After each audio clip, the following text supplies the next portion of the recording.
Hello, everyone, and welcome back to the English Jenny podcast, where learning English feels easy, inspiring, and real. I'm your host, Anna, and today we're going to talk about something that affects everyone's stress. Yes, that heavy feeling in your chest, that pressure in your mind, that voice inside saying, I have too much to do. But wait, is stress always bad, or can it sometimes be good? Let's find out together. So, what exactly is stress? Stress is your body's reaction to any challenge or demand. When something happens, like a big test, a job interview, or a problem with someone, your brain sends a signal to your body. Your heart beats faster, you breathe quicker, your body prepares to take action. This reaction is very old. It helped our ancestors survive dangerous situations. It's called the fight-or-flight response. So, stress is not always your enemy. It's your body's way of saying, hey, pay attention. Something important is happening. Let's imagine two students, Emma and Jake. Both have an exam tomorrow. Emma feels nervous but uses that energy to study harder. She says to herself, okay, I'm nervous, but I'll use this to focus.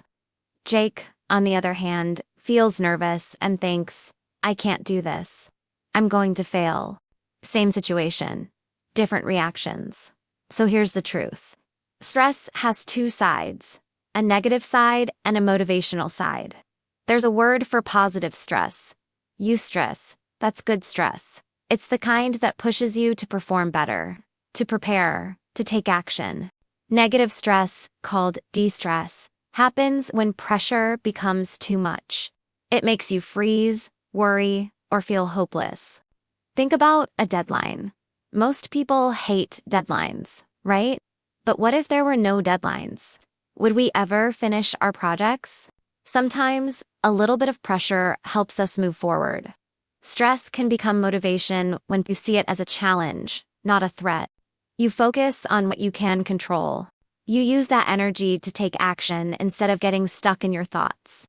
For example, when an athlete stands on the field before a game, their heart beats fast. That's stress, but they use it to perform their best.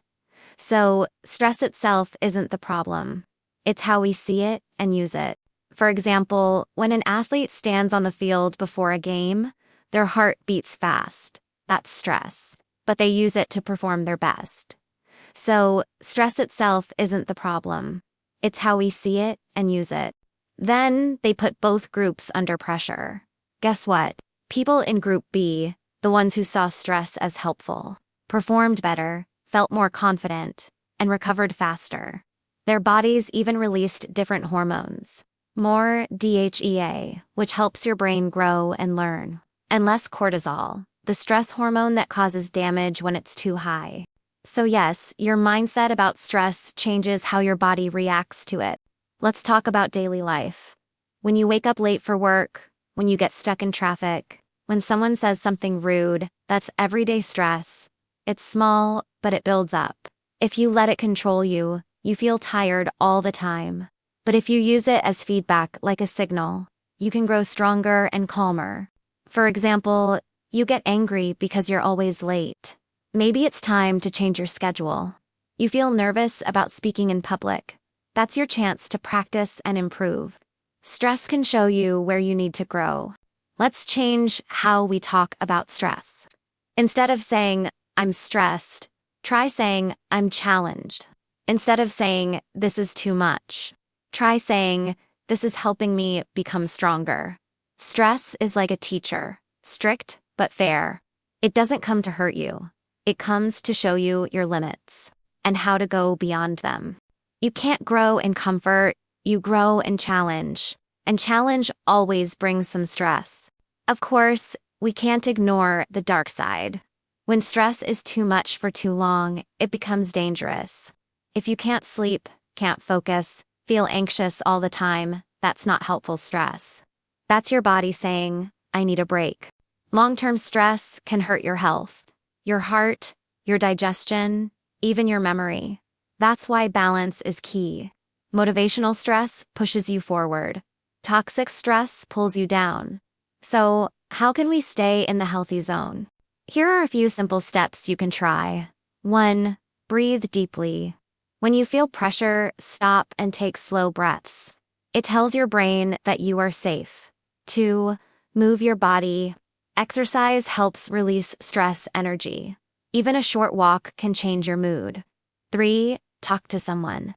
Sharing your worries makes them smaller. 4. Change your words. Instead of saying, "I can't handle this," say, "I'm learning to handle this." 5. Rest. You can't stay strong if you never stop. Rest is not weakness, it's recovery. Let's think about the moments in your life. When you grew the most as a person, was it when everything was easy or when life was hard? Most of the time, it's the hard moments that shape us. They teach us patience, courage, and self-belief. When you look back, you'll realize that stress was not just pain, it was transformation. Stress pushed you to study harder. Stress made you prepare for that interview. Stress helped you care enough to change.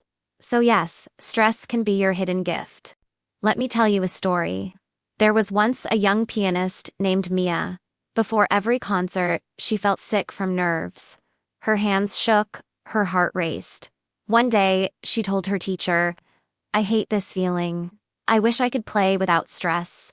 Her teacher smiled and said, "Mia, that feeling is not your enemy. It's your energy. Without it, your music would have no life." That day, Mia stopped fighting stress. She started to use it, to play with passion, focus, and emotion.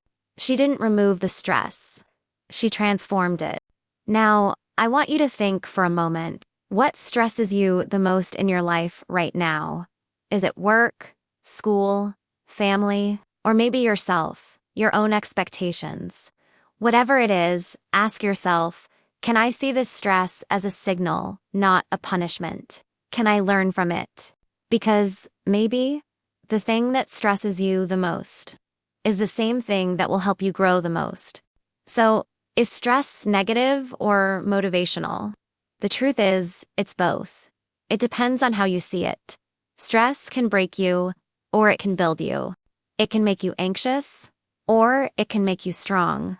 It's not about avoiding stress, but about dancing with it, using its rhythm to move forward, not backward. Thank you so much for listening to today's episode. I hope this conversation helps you see stress in a new way, not as your enemy, but as your silent coach. Remember, every time you feel pressure, there's a lesson waiting behind it. Take a deep breath, trust yourself, and keep going. You're doing better than you think. Until next time, stay calm, stay curious, and keep making your English leap forward.